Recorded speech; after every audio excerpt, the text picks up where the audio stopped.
Hello guys, हमारे YouTube channel पर आपका स्वागत है। अगर आपको वीडियोस पसंद आ रही हैं तो प्लीज़ लाइक करें, कमेंट करें और शेयर करें। अगर आपने चैनल को अभी तक सब्सक्राइब नहीं किया है तो प्लीज़ चैनल को सब्सक्राइब करें। प्रीति फिर से ओमकार की तरफ पलट कर देखती है, लेकिन अभी भी उसने ओमकार का हाथ नहीं छोड़ा था। वह कहती है, तुम यहाँ से बाहर निकलो। ओमकार जवाब देता है, मैं तुम्हारे इस कमरे से बाद में बाहर निकलूँगा। पहले मुझे अपने दिल से बाहर निकालो, और उससे भी पहले तुम खुद मेरे दिल से बाहर निकलो। मेरे दिल पर कब्जा करके तुम मुझे इस तरह कमरे से बाहर नहीं निकाल सकती। पहले तुम्हें मेरा दिल खाली करना पड़ेगा, उसके बाद मैं तुम्हारा कमरा छोड़ दूंगा। प्रीति और ओमकार को आपस में इसी तरह एक दूसरे के साथ जदोजहद करते हुए काफ़ी समय बीत चुका था। प्रीति की हिम्मत उसका साथ छोड़ रही थी। धीरे धीरे उसका बनावटी गुस्सा भी गायब होने लगा था, लेकिन अब उसकी तकलीफ उसके चेहरे पर रुआंसी के जैसे भाव ले आती है। प्रीति बहुत कोशिश करती है, लेकिन अपने मनोभाव को छिपा नहीं पाती और ओमकार की ओर से दूसरी ओर मुंह फेर लेती है। इसके बाद ओमकार का हाथ भी छोड़ देती है, लेकिन ओमकार छूट जाने से पहले ही झट से उसी हाथ को पकड़ लेता है। उन दोनों का यह रिश्ता 2-4 दिन का नहीं था, सालों का था। ओमकार प्रीति की रग रग से वाकिफ था। वह अच्छी तरह जानता था कि प्रीति की आंखों से आंसुओं का सैलाब बहने वाला है। वह अपनी जगह से खड़ा होता है और धीरे से चलते हुए प्रीति के चेहरे के सामने जाकर खड़ा हो जाता है।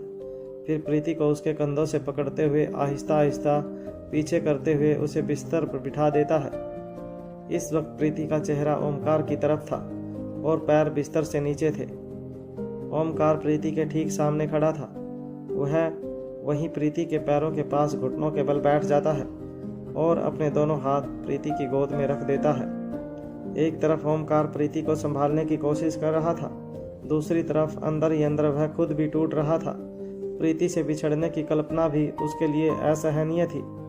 इस वक्त उसकी सबसे बड़ी दुविधा यह थी कि प्रीति बात करने के लिए ही तैयार नहीं थी।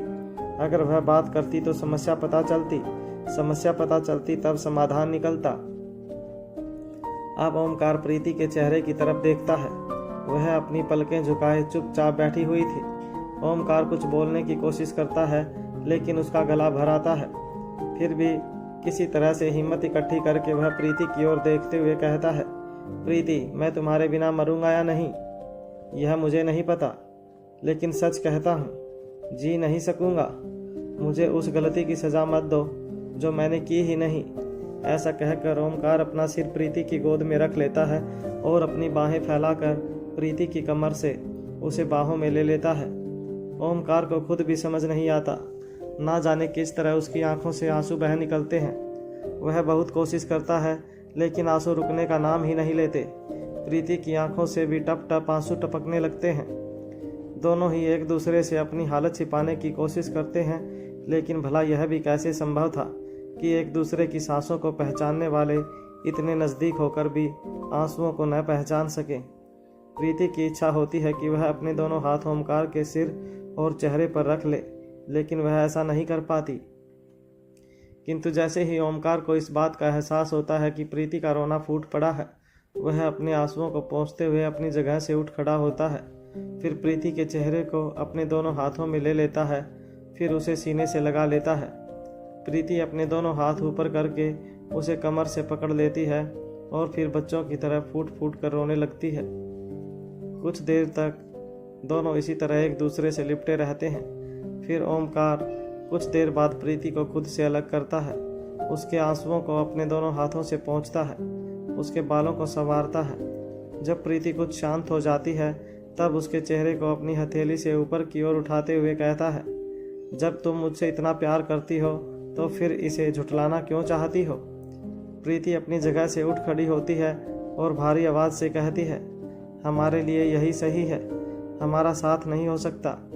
अब ओमकार अपना एक हाथ प्रीति के चेहरे पर रखते हुए अपनी उंगलियों को प्रीति के बालों में ले जाता है और अपनी उंगलियों को धीरे धीरे चलाते हुए कहता है, मेरी जीवन साथी सिर्फ तुम ही हो सकती हो। मैंने ना कभी तुम्हारे अलावा किसी के बारे में सोचा और ना ही कभी सोचूंगा। मेरी जिंदगी की खुशी और हर उम्मीद तुम ही हो। बताओ तुम्हारे बिना मेरी जिंदगी कैसे संभव है। ओमकार का स्पर्श प्रीति को दहकती आग पर पानी के छींटों की तरह महसूस हो रहा था। लगातार रोते रहने की वजह से प्रीति की आंखें भारी हो रही थी। उसका शरीर उसका साथ छोड़ रहा था। दिमाग ने भी काम करना जैसे बिल्कुल बंद कर दिया था। प्रीति ओमकार के हाथ पर अपना हाथ रख लेती है और आंखें बंद कर लेती है। फिर धीरे से कहती है, वह सब मुझे नहीं मालूम। मुझे बस इतना पता है कि अब हम कभी भी साथ नहीं हो सकते। प्यार का मतलब हमेशा शादी हो, यह जरूरी नहीं। तुम्हें मुझे भुलाना ही होगा।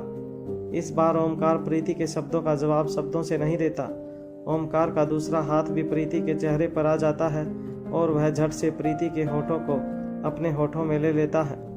ओमकार की आंखों के किनारों से उसकी तकलीफ आंसुओं की बूंदों के रूप में टपकती हुई दिखाई देती है और वहीं प्रीति की आंखों से भी दर्द आंसू बनकर बह निकलता है।